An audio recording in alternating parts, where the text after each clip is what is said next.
എന്താ സലാമിന്റെ അവസ്ഥന്റെ കാര്യം പറഞ്ഞത്? അഫ്സലിന് റെയിൽവേ സ്റ്റേഷനിൽ ജോലി കിട്ടിക്കണു. അറിഞ്ഞു ഞാൻ കണ്ടില്ല.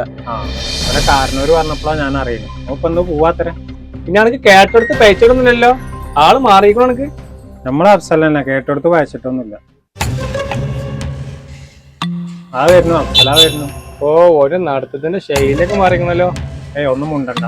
പിന്നെ നമുക്ക് ഓനെ ആക്കി കൊടുത്താലോ? ഇനിയിപ്പോ ഏതാനും ഒരു ജോലിയൊക്കെ കിട്ടിയാലേ. രണ്ട് കീടങ്ങള് ജോലി കിട്ടിക്കണ അറിഞ്ഞുകൂടോന്നാവും. ഭയങ്കര അസൂയക്കാരോ. അസർപ്പേ സലാമേ ചെറിയൊരു ജോലി കിട്ടിക്കണു റെയിൽവേയിലാ.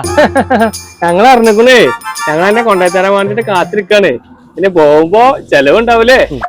റെയിൽവേയിൽ ജോലിയാക്കി തന്ന എന്റെ ഒരു കൂട്ടുകാരുണ്ട്. ഓണ്ടിന്റെ കൂടെ പോരാനും കേട്ടോ. നിങ്ങൾ എന്തായാലും ഞാൻ പോയിട്ട് നന്നാവാൻ വേണ്ടി പ്രാർത്ഥിക്കും.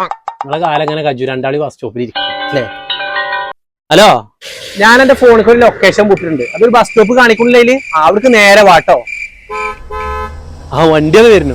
ഇതിന്റെ പേരിലൊന്ന് കൊടുക്കട്ടെ കൂടാ. സലാമേ കോട ഇതാ തൊടുക്കണ്ടിട്ടോ.